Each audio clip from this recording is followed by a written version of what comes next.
सुखदेव सिंह गोगामेडी इस दुनिया में अब नहीं रहे। लगभग 4 दिन हो गया, लेकिन जो चैलेंज किया था फेसबुक पे पोस्ट करके रोहित गोदारा, वो रोहित गोदारा किस बिल में छुपा हुआ है। रोहित गोदारा वो फेसबुक पोस्ट पे अपने आईडी से वो क्या लिखा था, वो आज पढ़ के आप लोगों को बताऊंगा। रोहित गोदारा वो लिखता क्या है। राम राम सभी भाइयों, मैं रोहित गोदारा, कपूरी सर गोल्डी बरार भाइयों। आज यह जो सुखदेव गोगामेडी की हत्या हुई है, इसकी पूरी जिम्मेदारी हम लेते हैं। यह हत्या हमने करवाई है। जो भाइयों मैं आपको बताना चाहता हूँ कि यह दुश्मनों से मिलकर उनका सहयोग करता था, उनको पूर्ण रूप से मजबूत करने का काम करता था। और रही बात यह हमारे दुश्मनों की, तो अपने घर की चौखट पर अर्थी तैयार रखें, उनसे जल्द मुलाकात होगी। यह है रोहित गोदारा। रोहित गोदारा कहाँ है? रोहित गोदारा के भाई से न्यूज़ 80 के पत्रकार जब उनसे बातचीत किया, आपके भाई का नाम आ रहा है, तो उसके भाई ने फूट फूट कर रोने लगा। उन्होंने कहा कि मेरे कुल खानदान का, मेरे रस रिश्तेदार का, मेरे परिवार का उन्होंने नाम खराब कर दिया।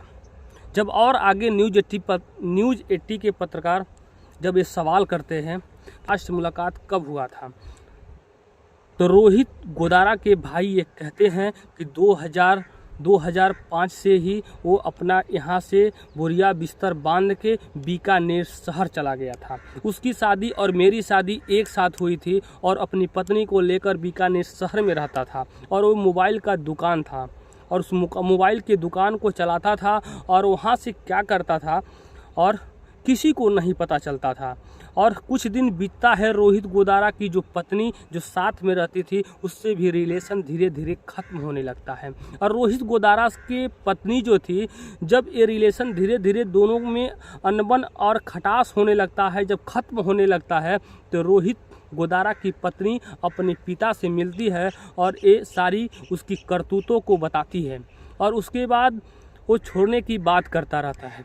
तो उसके पिता ने रोहित गोदारा के खिलाफ FIR करते हैं दहेज को लेकर, और वहाँ से उसकी छुट्टी छुट्टा होता है। और रोहित गोदारा उसके बाद अपने क्राइम के दुनिया में पहला कदम तेज़ी से रखता है।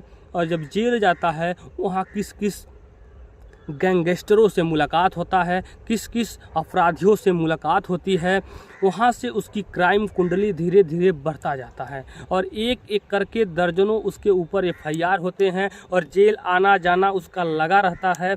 और वो धीरे धीरे क्राइम की दुनिया में एक अपना अलग जाल बिछा लेता है और लॉरेंस के ग्रुप में वो ज्वाइन हो जाता है और गोल्डी बरार से बातचीत करने लगता है।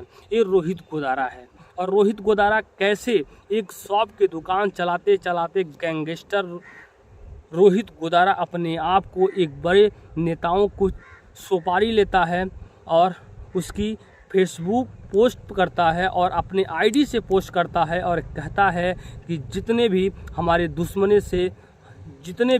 दुश्मन हैं, अगर कोई भी उसका सहयोग करेगा तो उसको बख्शेंगे नहीं, क्योंकि अपना वो अर्थी अपने चौखट पे तैयार रखें।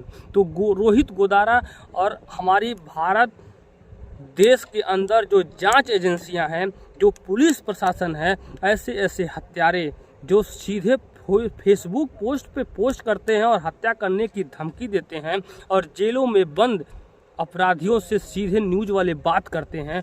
और यहाँ तक कि जो हमारे देश की एजेंसियां हैं कहाँ बैठी हुई हैं, अभी तक ऐसे ऐसे अपराधियों को क्यों नहीं पकड़ा गया, ऐसे ऐसे अपराधियों को सज़ा क्यों नहीं दी जा रही है।